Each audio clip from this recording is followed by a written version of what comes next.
یوم عاشور پر آج ملک بھر میں ماتمی جلوس برآمد ہوں گے۔ عزادار نوحہ خوانی اور ماتمداری کر کے نواسۂ رسول اور ان کے رفقا سے عقیدت کا اظہار کریں گے۔ لاہور اور کوئٹہ میں مرکزی جلوس روایتی راستوں پر رواں دواں۔ کراچی میں نشتر پارک سے مرکزی جلوس برآمد ہو گیا۔ پشاور میں مختلف علاقوں سے 12 جلوس نکالے جائیں گے۔ نواسۂ رسول نے حق کی خاطر سر کٹوا دیا مگر باطل قوتوں کے سامنے جھکنے نہ دیا۔ ظلم و جبر پر مبنی باطل نظام کے خلاف حق اور سچائی کا علم بلند کرنا چاہیے۔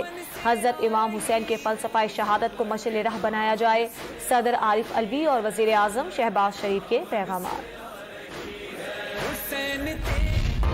محرم الحرام کے جلوسوں کی سیکیورٹی کے لیے سخت انتظامات۔ کراچی میں ایم اے جناح روڈ ٹاور تک کنٹینرز لگا کر سیل۔ لاہور کے جلوس کی نگرانی کے لیے 10,000 اہلکار تعینات۔ گزرگاہیں رکاوٹیں کھڑی کر کے بند کر دی گئیں۔ پشاور میں صدر کا علاقہ سیل۔ آج بھی مختلف شہروں میں موبائل فون سروس متاثر۔ اسلام آباد، کراچی اور لاہور سمیت پنجاب اور سندھ بھر میں موٹر سائیکل کی ڈبل سواری پر پابندی۔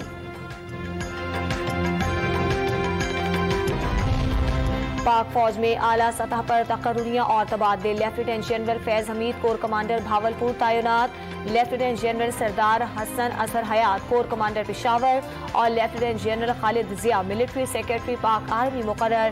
ISPR نے اعلامیہ جاری کر دیا۔ ہیلی کاپٹر حادثے پر فوج کے خلاف منفی پروپیگنڈا مہم کس نے چلائی؟ کون کون ملوث تھا؟ سوشل میڈیا پر ٹرینڈ چلانے کی ہدایات کس نے دی؟ قوم اور شہداء کے لواحقین کی دل آزاری کرنے والوں کے خلاف گھیرا تنگ۔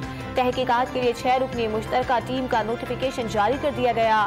ISI، IB اور FIA کے افسران شامل۔ DG سائبر کرائمز محمد جعفر سربراہی کریں گے۔ عمران خان کی زیر صدارت تحریک انصاف کی سیاسی کمیٹی کا اجلاس۔ 13 اگست کا جلسہ اسلام آباد سے لاہور منتقل کرنے کا اعلان۔ جلسہ لاہور کے بجائے ہاکی گراؤنڈ میں ہوگا۔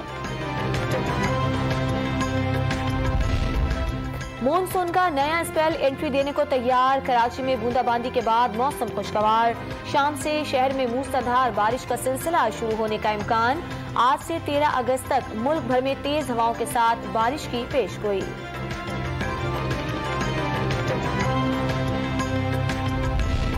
اور فلوریڈا میں ڈونلڈ ٹرمپ کے گھر پر امریکی ایجنسی FBI کا چھاپا۔ اہلکاروں نے تلاشی کے دوران ان کے گھر میں موجود ایک سیف کو بھی توڑ ڈالا۔ سابق امریکی صدر کا دعویٰ۔